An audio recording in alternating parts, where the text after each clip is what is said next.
Hello and welcome to the Manchester is Red podcast. My name is Steven Railston. We're recording this episode on a Friday morning, a very sunny Friday morning in Salford. It's finally, the sun has come out. It feels like summer after some terrible weather. Not that Samuel knows because he's been in America. Fortunately though, Samuel, I'm off to Tenerife this weekend, so you're going to miss me for 2 weeks. So I'm in a very good mood. How are you? I'm very well as well, thank you. Sorry, we'll be sorry to miss you for a fortnight. I don't know how you're going to survive, to be honest, or the desk for that matter. It will be an emotional, tough 2 weeks for the MEN sports desk. We've not got a huge amount to talk about today, Samuel. There's not been a huge amount happening since we last recorded the podcast, I think on Tuesday, wasn't it? Should we just start with a few bits that you've done on transfer bits? So we discussed the story that went out today. The headline is United considering targets in two categories. And I guess the essence of the article is the budget is going to be stretched this summer, as we already knew. Yeah, and in terms of the forward planning from last year, they were looking at players who would have a year left on their contract. This summer, that has come into their thinking in terms of looking at possible players, not necessarily prime targets, and also release clauses have come into it as well. Jeremy Frimpong is, for an example, is a player who Ten Hag likes, and although he signed a new contract last year, had he not signed that contract, he would have had a year left on his previous deal. But he does have a release clause, so that's something that United would potentially look at. That area of the squad is not a priority. The three priority areas, of course, are centre back, midfield, and a forward, whether it be a striker or an attacker, depending on your definition. But it is a way around. It is a way of navigating the profitability and sustainability rules that United are. I suppose it's safe to say they are struggling to comply with because they need to sell more players this summer, and I think they need. I think everybody would agree they need to sell players anyway, more players because they've just finished eighth in the Premier League and they bombed out of the Champions League by getting the wooden spoon in their group, and there are players there who have long outstayed their welcomes at the club. But also there is the financial pressure as well, and it does help that there's a market.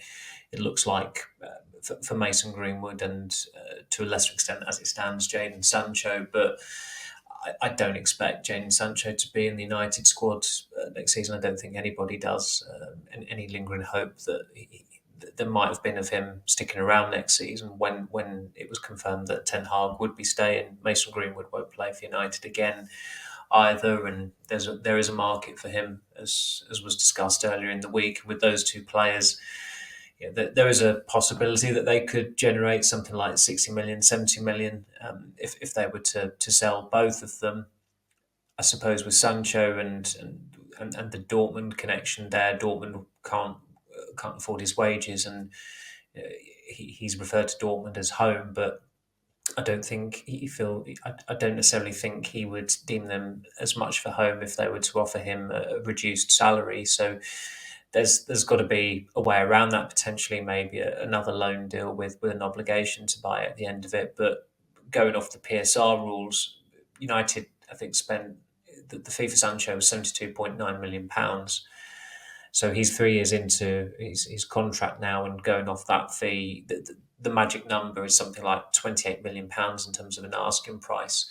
And United would want more than that for him, given that he's just been involved in a run to the Champions League final with a pretty big club who play in one of the big five leagues and have one of, if not it might be in fact the highest average attendance in Europe. So there's definite value in Sancho, and that in terms of that whole PSR breakdown and the number that has to be commanded, that's less of an issue with, say, Aaron Wan-Bissaka, because he's been at United for, how many is it now, 5 years, and that was an upfront fee of £45 million. So that cost spread over that time, it's very easy to do the maths there, and they're not going to, let's face it, they're not going to take a what that be, something like a £9 million fee for a right back who's in his mid 20s and Premier League proven. They should be holding out for a much higher fee for him. Victor Lindelof, I think that was an overall fee of £39 million in 2017, and again spread across 7 years. They're not going to take a minuscule fee for the captain of Sweden, who has has Premier League pedigree, has good international pedigree, having played at a World Cup and a European Championship. So I think if you're in United's position, if you're going about things the right way, I don't see why they shouldn't be looking to raise £100 million from sales this summer. And I know I'm talking about a club that have been traditionally useless at selling players in terms of the post-Ferguson era. I think the only signing they've made a profit on when they've sold it has probably been Daniel James. Obviously they've sold academy players for reasonable fees, but that represents a pure profit, and they're coming into the club from the academy. But in terms of players they've bought and then had that resale value, they've not really they've not made many profits whatsoever. And 10 years ago, it didn't really matter from United's perspective how much they'd get for a player, because PSR wasn't a thing. The financial fair play rules from UEFA were never going to hit United at that point. But 10 years later, after squandering hundreds of millions of pounds in the transfer market, in fact, more than that, you'd say, they've spent over £1 billion since Ferguson retired. So they've squandered a hell of a lot of money. They've burnt through cash, as Richard Arnold said during his pub talk a couple of years ago, and they've not generated enough funds from outgoings as well. Then, Jim Ratcliffe spoke about it in that interview with Bloomberg on Thursday, or whenever it was held, and he was talking about United's net spend, which is something like £1 billion over the past 10 years. And Real Madrid's net spend is £200 million. And that's because Madrid have recruited very, very wisely. They have a very simple structure. They've been very good at targeting players who are coming to the end of their contracts as well. Antonio Rudiger is obviously a recent example of that. You've got possibly this summer Alphonso Davies going to Real Madrid. I think he's out of contract next year, so the fee that Bayern Munich can command for him is not going to be as high as it was, say, when Bayern Munich won the Champions League in 2020.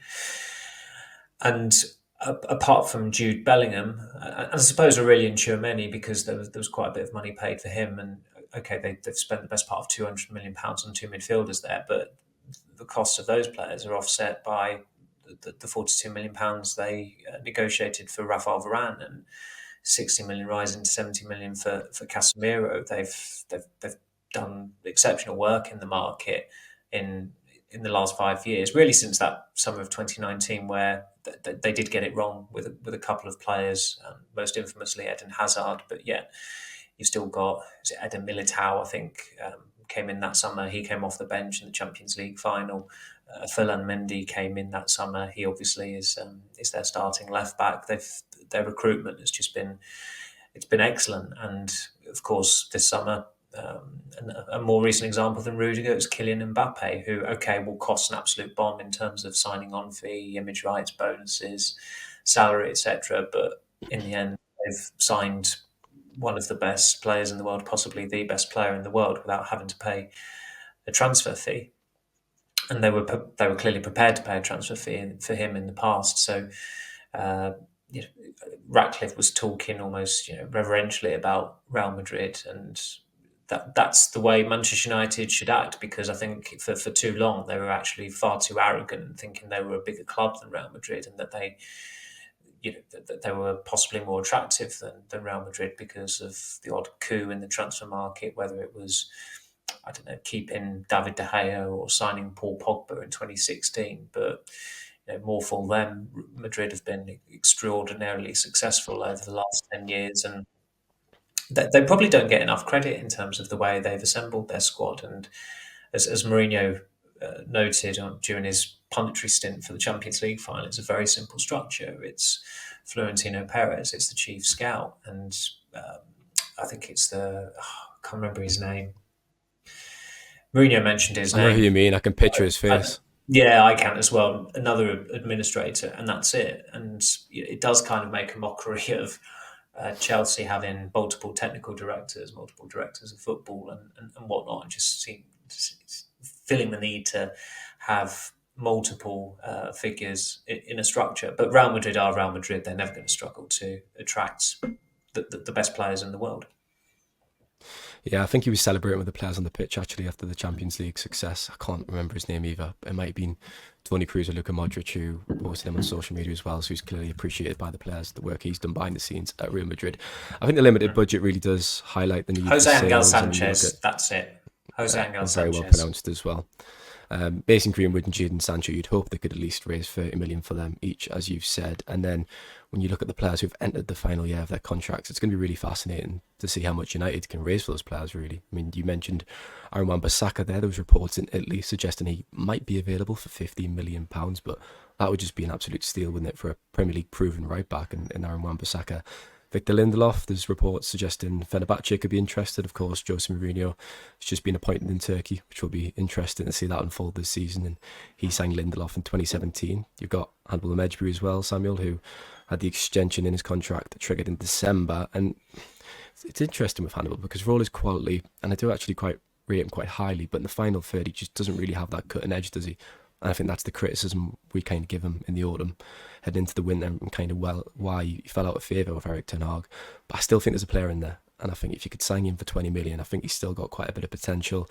And another two players who we've probably forgotten about, Facundo Pellistri and Donny van de Beek, remember him? I mean, Pellistri, Uruguay international, as you keep making the point, so United should be getting 20 million for him. He's playing at the Copa America this summer, which can only enhance his fee. And then Van der Beek, I mean, he's out of contract next year as well. He's actually in the final year of his deal. United do have the option for another year with him, but I think any permanent exit for Van der Beek, you've just got to take it now, don't you? Because, I mean, we've scored it chapter and verse, as you say, we really have with Van der Beek, but his time at United's just been an absolute disaster, hasn't it? I think there's a possibility it might go the way of Eric Bailly, where he's just written off and he's given away for nothing. I mean, it was quite amusing in January that the club declined to disclose the loan fee they received from Eintracht Frankfurt, and it just made me think of that scene in Moneyball where Brad Pitt's negotiating with one of the sporting directors. I think what do they call them, general directors in America, I think, or something like that. And it's, they're bartering over a player trade, and he says because the clubhouse, the players Oakland Athletics have to pay $1 to get money, to get a drink from the soda machine, and he asks the general director, he says, I want you to stop my soda machine as well. And they're like, okay, and that's the deal. And I just thought, well, if there was a fee paid for Van der Beek, it was probably the soda machine or stocking up a soda machine at Carrington. But if he's not sold this window or the next window, he's obviously going to get released, because there's no way they're going to trigger the 1-year option in his contract. I think they would, if Pellistri was still marooned there in a year's time, there would be logic in triggering the extension in his deal, because there is resale value there, given, as you said, his reputation in Uruguay. I imagine he'll be quite a prominent member of the Uruguay squad at the Copa America. He has had some reasonable loans in La Liga. I think he's a really good player for a club of a certain level. He's clearly not good enough beyond being an impact sub or a squad player at Manchester United, and he's 4 years in, and given his age, I think, and he's had regular playing time in Spain, he would quite naturally want to move on. He's a really good lad as well, and he was fit for the first half of last season. I think he's one of the few players who didn't get injured as well. So that's another bonus you'd possibly getting in signing him. He's a good worker. He's got pretty decent experience as well from when he first joined United back in October 2020. So as you said, I think if United were getting a minuscule fee for him, it would be a huge failure. The problem, of course, in terms of with his background, with it, where he's a Latino player, Spanish speaker, and he's played in La Liga, you think, okay, it'd be great to sell him to a La Liga club, but most La Liga clubs are skint and couldn't afford Facundo Pellistri. That's why they've taken a couple of United players on loan. Of course, Greenwood went on loan there last season. But looking at Pellistri's profile and the fact that he's got that Premier League experience, I think he would be able to cut it in another Big Five league in Europe, whether that's the Bundesliga or Liga. There would be a lot of clubs that he should appeal to. And somewhat similar with Hannibal Mejbri as well, although there is a danger of damaged goods there, given some of the headlines he generated quite early on in during his Sevilla loan spell. I That found that didn't really really go to interesting plan. because obviously there was a suggestion that he fell out with Chico Sancho Flores and there was a Yeah, training ground bust up, and there tends to be no smoke without fire. But not too long ago, I interviewed Birmingham's assistant manager, Matt Gardner, at the time, who worked with Hannibal during his loan stint at St Andrews. And the image he painted, he just had brilliant things to say about him. And the kind of what he said contrasted the image that was painted in the Spanish press. Like I say, I guess sometimes there is no smoke without fire, but two really contrasting profiles there of Hannibal. I like to think that he is hard work and he's a nice lad, he's humble, but I don't. Maybe something just didn't go right during that loan spell of Sevilla. yeah, and look, sometimes, I mean, Sevilla in principle, it looks like a good move, but it looked like a good move for Anthony Marshall a couple of years ago, and that wasn't a good move for him. Circumstances can change. I mean, there weren't many players who went out on loan in January from United that had a good time. Pellistri probably had the best of it. I mean, Van der Beek's loan stint at Frankfurt was nothing short of a disaster. It looked like you only have to look at the column of his appearances and how it petered out, and He was he left didn't out do the squad for anything. Europe just a few weeks after signing, which was just unbelievable, really. Yeah, I mean, kind of is unbelievable, kind of isn't, because Yeah, we've watched him true. play.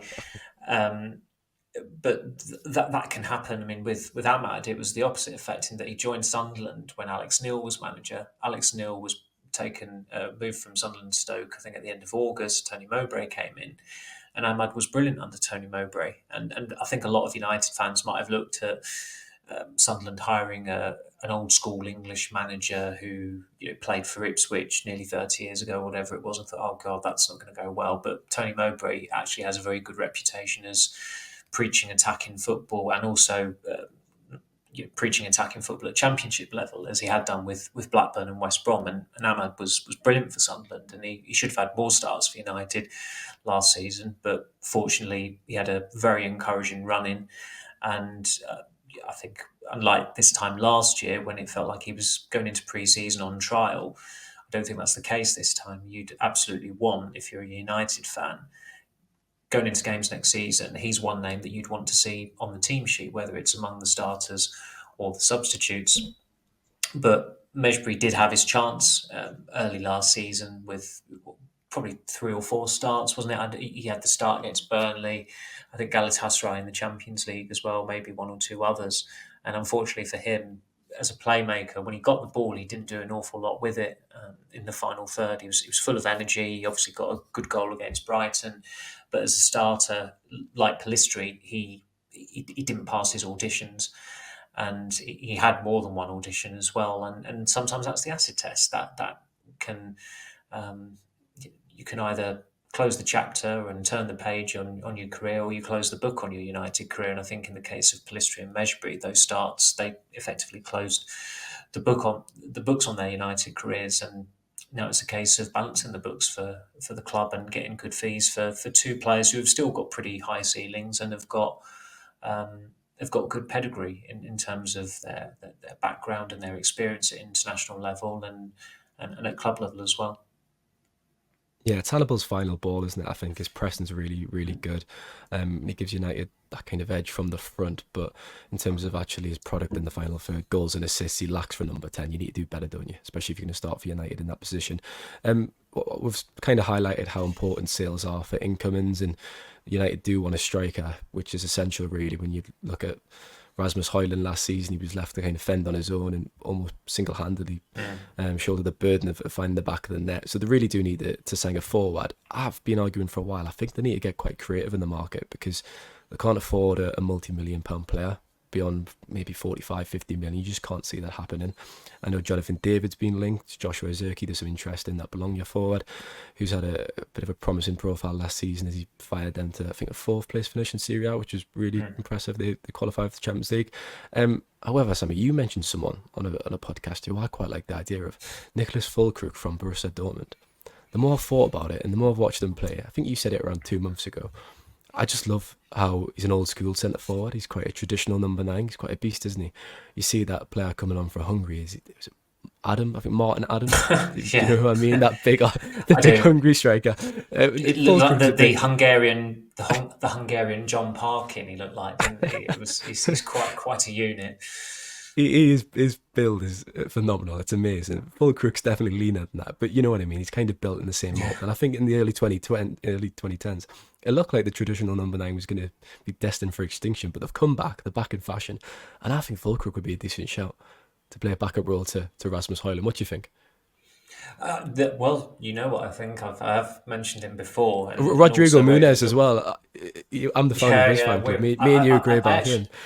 I think you, me, Rich Fay as well. You could have a director of football, technical director, sporting director. I think we'd make a pretty good team. I can't remember. He had a recommendation, but I obviously recommended Brian Mbumo as well from Brentford. But Rich did have a good one. I can't remember who the player was though. So unfortunately, he might be cut from our structure.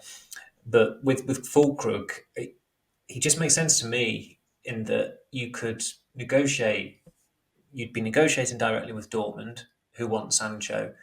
Um, he's not the starter for Dortmund. He didn't start the Champions League final. He's got 2 years left in his contract. He's 31. From Dortmund's perspective, I think that's kind of like a win-win. I think from United's perspective, it's also a win-win. I think it's a deal that it's the kind of swap deal that really does work out for all parties. But all the noises suggest United aren't going to go in that direction. And obviously, with the Bologna striker, immediately you see what his nationality is, and I know he's got a release clause. I know Bologna had a good season in Serie A, and they're in the Champions League next season. And the profile of the striker as well. He's pretty young. There's reasonable longevity there with Xerxes. But if you're Ineos, just for the sake of principle, you want to be avoiding anyone who is either Dutch or represented by SEG, I'd have thought. So it would be interesting to see if United do follow through with the interest in Xerxes. And he's only I think he's only a couple of years, not even 2 years older than Højlund even necessarily. It's I think 23. Yeah. yeah. So the age gap between them is 1 or 2 years. I think that United need someone who's a little bit more experienced and wilier. And of course, Fulkrug he's 31. There's not a lot of longevity to offer there, but you can't just have a squad that comprises players under the age of 25. And United. United's aspiration under Solskjaer was to do that, and Solskjaer was going in that direction. Then I think he discovered quite early on that wasn't going to work, and his first full season, the way it panned out, they needed obviously Fernandes to come in from Sporting, and he would have been what? It would have been 20, 25, 26 at the time. I think it's 25 going on 26. And players like, Nemanja Matic had a really good impact in the second half of the season. He'd have been in his 30s at that time as well. So you can't underestimate having some old heads around the place, and you do need that guidance. And that's why Fulkrug just struck me as an obvious option. Of course, with Rodrigo Muniz, they're not going to sign Fulham's starting striker because he's a Premier League player who's a starter for a club who could command a very high fee for him. I remember last year my dad saying United should sign Mitrovic as a backup striker, and I was like, that's not a bad idea, but they're not going to get him because of the money you'd have to pay for him. And of course, in the end, ironically he did leave, but he went to the Saudi Pro League club, and that was clearly a move that was it was motivated. He's got a screw by loose the as well, finances. Mitrovic. He's a head case. Oh yeah, I know. Yeah, he has. He has. But As he was United fans he saw was a very good. in that cup game. Yes, yeah, oh, crikey, yeah, that was yeah. Without that, I don't think United would have got through that day. It No. was they were pretty poor until Fulham imploded with what was it, 3 red cards within the space of about 30 seconds. It was quite extraordinary. But I do think it's good having that balance of young striker and a striker who's been around the block and can actually mentor him as well. I mean, Højlund, from what I've seen of him for Denmark at the Euros so far, what tries his heart out as he always does. You're never ever gonna question his commitment. But there are times when his age shows and his inexperience shows, and clearly that had a bearing on Ten Hag's decision to, frankly, drop him from the run-in and for the FA Cup final. From what I gathered, quite soon after that that semi-final against Coventry, like Ten Hag got to work in terms of trying to map out what his team would be for that FA Cup final. And as far out as not long after the semi-final, he was looking at taking Højlund out of the team. And of course, Højlund's form didn't really improve. And in the end, it was, it didn't appear an easy decision, but I guess in hindsight, it looks like an easy decision because of the masterclass Ten Hag presided over in the FA Cup final. With Xerxes as well, I think there's a suggestion that there's going to be a hefty agent fee attached to that. I think obviously you're getting him for his release clause, which is mid 30 millions, but I think he's represented by Keir Drabshin, isn't he? Keir Drabshin, yeah. Orchestrated Carlos Tevez' exit from United, and I think there's a hefty agent fee. And I think if you're Sir Jim Ratcliffe, you've got this new footballing structure and you're trying to change the club's reputation in the transfer market. Do you necessarily want to pay a hefty agent fee in your first summer in charge? I'm not so sure. And of course, Omar Barada was at some ceremony last week telling an interested observer that United shouldn't be overpaying for transfer fees, players' salaries, and agents' fees as well. So yeah, it'd be very contradictory, wouldn't it? Really, from all the early signs and what we've heard. Indeed, yes, yeah, it would. Yeah, we'll leave it there and we'll have a little break. We'll be back in a moment.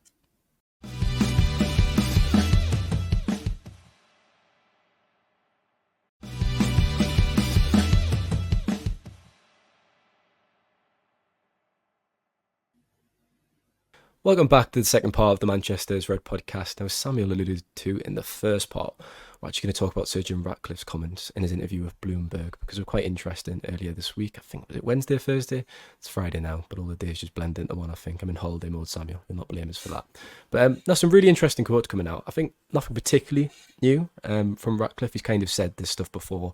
But I mean, his quotes on Real Madrid, as you mentioned in your first answer, I think he kind of discussed United's net spend in the last 10 or 11 years since Sir Alex Ferguson and David Gill retired, and it's been 1.1 billion on players, and Real Madrid's has been 200 million, which is just absurd when you think about it, considering the trophies United have won in that period and the success Real Madrid have had. Like I say, Samuel, nothing particularly new, but I guess it's reassuring to hear Ratcliffe speak in public like this, because at the end of the day, he's saying what fans have been saying over the last 6-7 years or so. Yes, and he was talking a good game as far back as February, but actions speak louder than words, and it's that time to get down to business. And I don't know what necessarily prompted the interview with Bloomberg. He's of course done an interview with the Times as well, where he was speaking at a Times business event, I think it was. So there was some added quotes that he came up with on that came out from him. Sorry, on Thursday. But it was since United since they communicated the decision that Ten Hag was staying, and the manner of it, which was not great. Let's face it, gone 10 p.m. at night. I mean, they gave when news like that is coming out at that time of night, it gives the illusion it's bad news. When United want to give, from United's perspective, apparently it's positive news, and they've tried to move on quite quickly with the 50 million refurbishment of Carrington, with the bid for Jarrad Branthwaite quite early on in the transfer window after it officially opened. And of course now Ratcliffe is given this interview, which I suppose takes it on a little bit more. But of course, he did get asked about Ten Hag, and it did remind me. I think it was just before I went on holiday. I looked back at what he said about Ten Hag when I and others spoke to him in February, and it was notable at the time again because I wanted to check it after I did that story that they were strongly considering keeping him, and he stressed that although he didn't want to assess Ten Hag, he said that good managers have come in, they've all failed. So the problem has got to be the environment, the culture, the structure, etc. And of course, the way Ineos have gone about it is to address the structure. But yesterday, it seemed like he was downplaying the role of the coach. And if you watch the interview as well, which is quite a lengthy chat on Bloomberg's YouTube channel, it's presented in its full context. And again, he does, watching it, it comes across like he's downplaying the role of the manager. He's talking about the structure and the environment and things like that around it. But Manchester City aren't as successful now without Pep Guardiola. It's down to Pep Guardiola. Liverpool don't have their time in the sun unless they appoint Jurgen Klopp. It's down to the appointment of Jurgen Klopp. United don't have the dynasty they had under Sir Alex Ferguson. Without Sir Alex Ferguson, they don't become the great club that they became without Sir Matt Busby.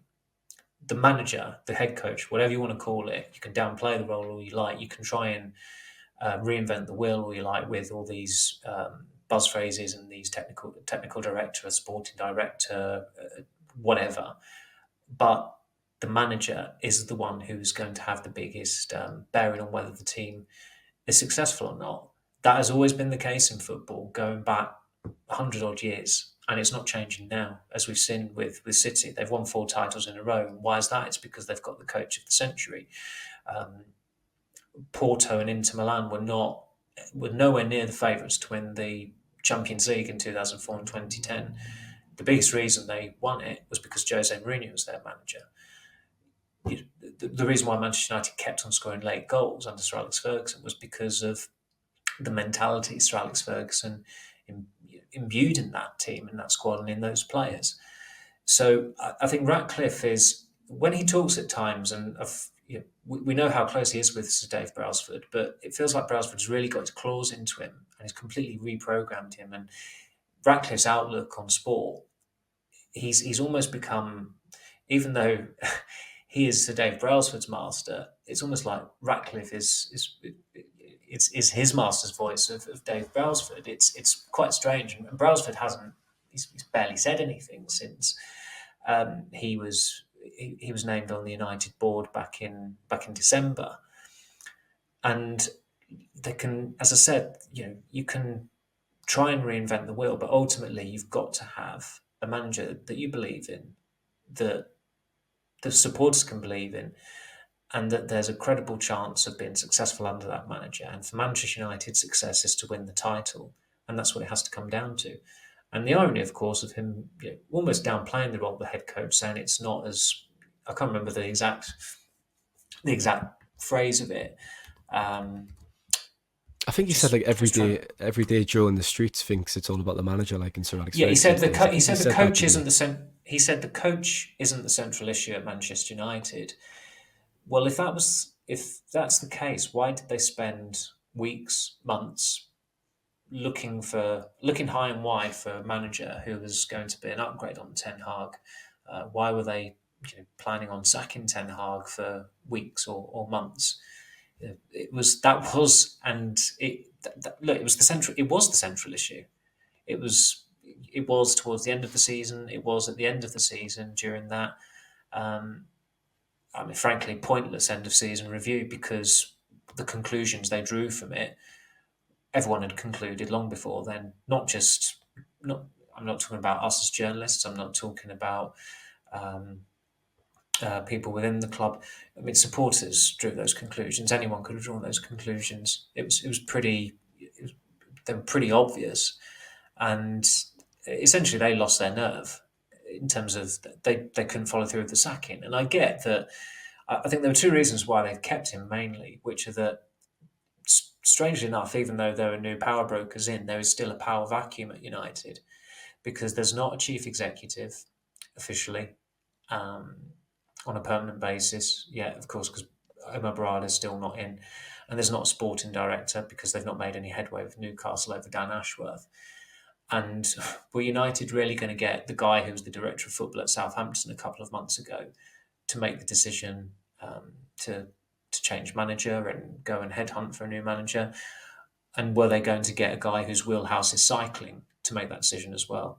They didn't. They lost their nerve. If in a way, as ridiculous as it would have been for those two, Jason Wilcox and Dave Brailsford, to make that decision, at least they'd have followed through with their intentions. But however way they look at it, they lost their nerve there, and that United are going to have to improve immeasurably next season for Ineos's judgment call to pay off in the end. And we've discussed that it's absolutely possible, but an awful lot is going to have to happen in between for it to become, for United to improve immeasurably. And as I've said before, like Ten Hag ceased to be the story quite some time ago. He held up his end of the bargain in the FA Cup final, and he was well entitled to speak as candidly about the situation as he did on Dutch television last week.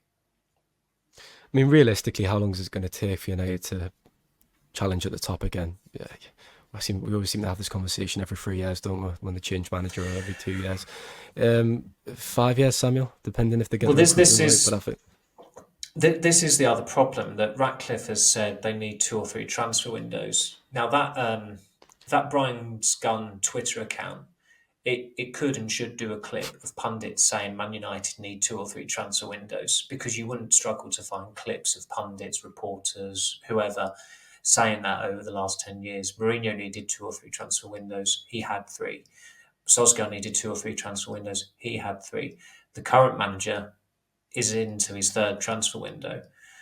Now, given that United were planning on sacking him, that is a problem. If you're talking about 2 or 3 transfer windows, from Ineos's perspective, clearly it was logical to do that with a new manager, but they lost their nerve, and they're into a 3rd transfer window. United are into a 3rd transfer window with an incumbent manager whose recruitment hit rate, let's be blunt, is iffy at best. I think it's safe to say it might look better in a year's time. Who knows? But as it stands, there are not many successes. There are not many names in the success column. So again, a lot has got to go right for Ineos to come out of this with their credibility restored, because I think it's eroded. Them as like football administrators, decision makers at a football club, they started off well. They've made, in terms of getting Barada from City, looking to get Ashworth in from Newcastle. Those 2 appointments would be coups, absolutely. I know Ashworth is taking far too long, and it seems like it could go on into next year, that as well, which is not ideal whatsoever. But since then, I think that just needing 17 days to review a season is ridiculous. I don't agree with Chelsea's decision to sack Mauricio Pochettino, but at least they were decisive and swift about it. So I made the point about Dan Ashworth, I think it was on Tuesday, or the podcast before that although Newcastle's demands are ridiculous and it wouldn't be ideal and it does send the wrong message, I think maybe you just have to take the hit, because the potential impact of having Ashworth in way earlier than this is going to go on for, as you said, it could drag on to 2025, and I think potentially, hopefully, be in place for the next summer transfer window. He could miss the January transfer window in 25, depending how it goes on. I mean, there's been a suggestion of something going on with his emails. I don't know if you've seen that, Samuel, in the North East. Yeah. North East Press Pack have reported that, and a trip to Wolves as well while he's been on garden leave. So the whole situation's a mess, really. And I think if you just sorted that out early, it could have had a huge effect on transfers in a really good way. Shall I ask you how much Jared Bramthwaite's worth again? Well, that's not really news, is it? I mean, I think it was established, written quite some time ago that Everton. I'm pulling your leg. I'm 70 pulling your leg million after to 80 million. Yeah. I know. There were some the question stories of the week. yesterday about United won't pay that fee, and I think it was pretty much alluded to in stories that I did earlier in the week. But it's a strange time at the moment, because the fixation in England in particular is on England and their form at the Euros. So there's not a great demand for United stories. There's not a lot that's developing at the moment. Of course, we've done plenty of stories this week and original pieces, which we always do. But it's when it's an international tournament, unless something seismic actually happens in the club game, there's going to be a complete focus on the national team, especially after the performance last night. Well, that was a nice little segue. We don't really tend to focus too much on international stuff on this podcast because it is a United podcast. But we'll end with a little brief chat on England then. I mean, the performance was very flat. It was tepid. It was just crap, to be honest. Lack of movement, the front three. Harry Kane looked like he was running through trickle. He was really slow. That team, I think, is screaming out for Luke Shaw. I think that will be a huge help when he comes back to fitness. He was obviously still out injured, so hopefully he can come back for the third group game. And Kobbie Mainoo as well. I think if you're going to bring these young players, Kobbie Mainoo and Adam Wharton, then give them a chance. I think in that midfield, the midfield isn't right at the moment, is it, for England, Samuel? I mean, he's tried Trent Alexander-Arnold in there, and it's clearly not working. He put on Conor Gallagher. I did think in the last few games, more particularly against Denmark, that Mainoo could have benefited England and could have really helped them.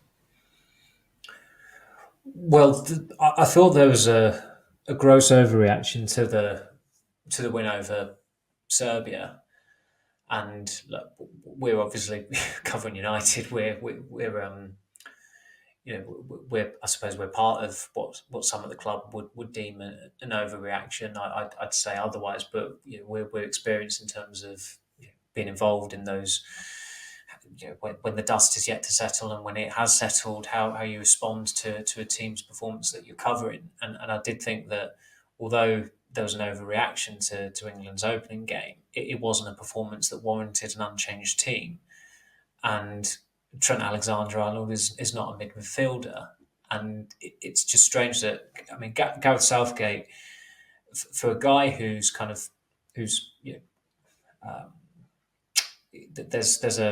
there's a play about him effectively at the National Theatre. He's still not a national treasure, despite doing a very, very good job at England level.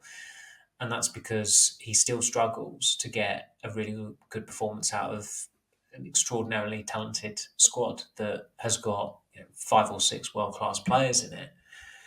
And just looking at the way they've set up so far this tournament, it's strange. It's like he's playing the populist when the great coaches, the great managers, they don't really care about fan sentiment and they're not looking to play up to the gallery at all. But accommodating Alexander-Arnold, he's a player who's so popular, almost every pundit seems to refer to him as Trent, but he's not a midfielder. And also, he can't defend and he won't defend. He almost gave a goal away against Serbia. If you want to really play him at right back, but quite rightly, Kyle Walker's playing at right back because he's the best right back of his generation for me, and he's still performing at a very high level, even though his end product in the final third is sometimes lacking. But Phil Foden's not a left winger. I really, really like Bukayo Saka. I think he's a terrific player, but sometimes you've got to play. But sometimes the best players don't make for the best team, and I think Foden is far more effective off the right. And if you've got him there and you've got a more natural left-sided winger on the other side, I think that would be more conducive to England's strengths. And just in terms of the midfield situation, I think Southgate he lacked courage in just hastily dropping Kobbie Mainoo after.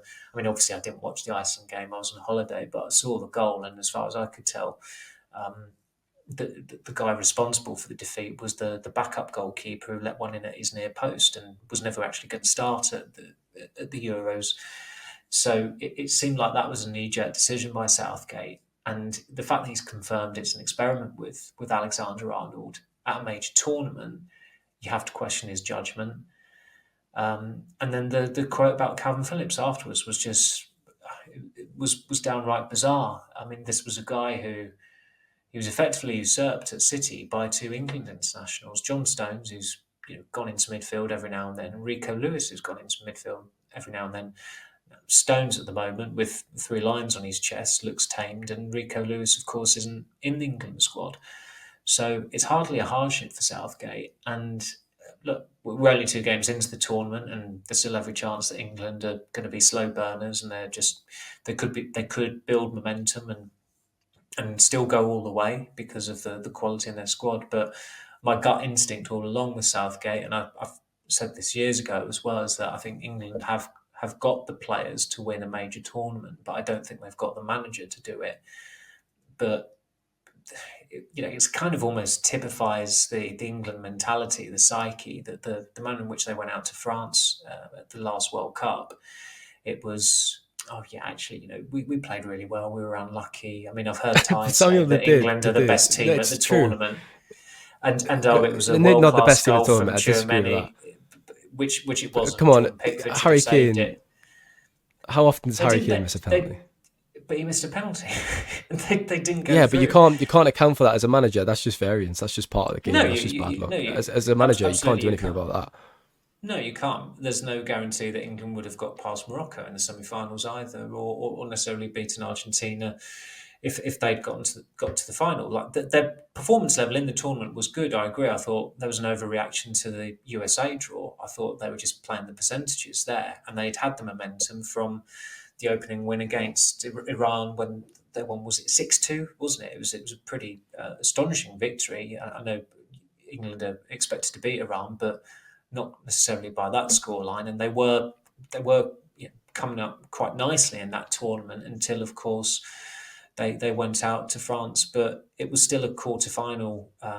It was a quarterfinal exit, and also there were tactical issues with Southgate that night, and his game management was dreadful that night. He brought Sterling on when he'd been to home and back. For after there was that scare at his home, wasn't there? When Rashford was in really good form, it should have been Rashford coming on. I think some of the other changes as well. He didn't. I thought he should have put James Maddison on just to be a bit more direct. He didn't even bother using him the whole tournament.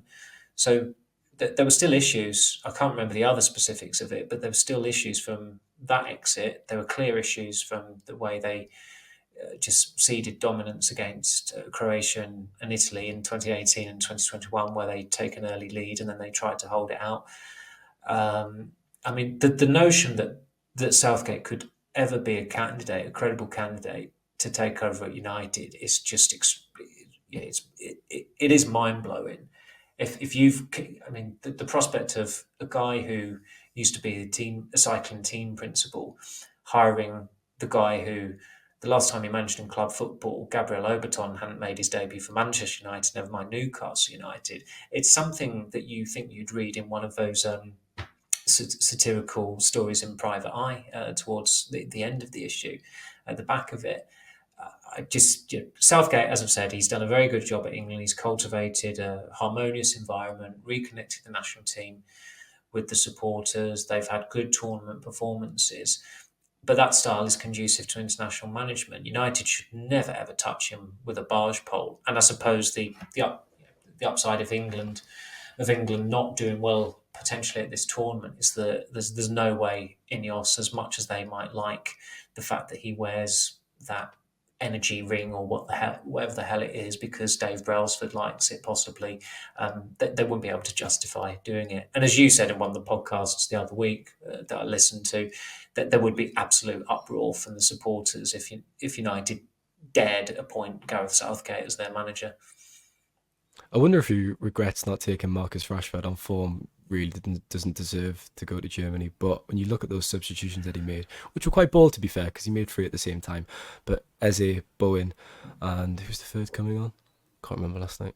Ollie Watkins. Eze and Bowen, Ollie Watkins. They don't exactly strike fear into the opponent. I think if you've got Marcus Rashford coming up, he has been out of form, but you saw that in the FA Cup final. When it's a one-off game, he has that explosiveness and quality to really turn it on. And I think he would have been a better shout, even at Anthony Gordon, who plays in the same position as Marcus Rashford. I'd have had Gordon and Palmer on the head of Eze and Bowen. Gordon deserves to start over Rashford, and he should be in that squad. But I'm contradicting myself, because even if I'm picking my team off the bench there, I'd rather have Rashford on than Gordon. I think if you're heading into the final 20 minutes of the game, I still think he could make something happen more than There's an argument for it, definitely. Yeah, he's just got that quality, doesn't he? We'll leave it there anyways. 50 minutes, we've done very well. Thank you very much for your time, Samuel. Thank you, Stephen. Enjoy your holiday. I'm off to Tenerife and sinking some pina coladas, and hopefully won't be dancing in the rain. Have a great weekend. Take care.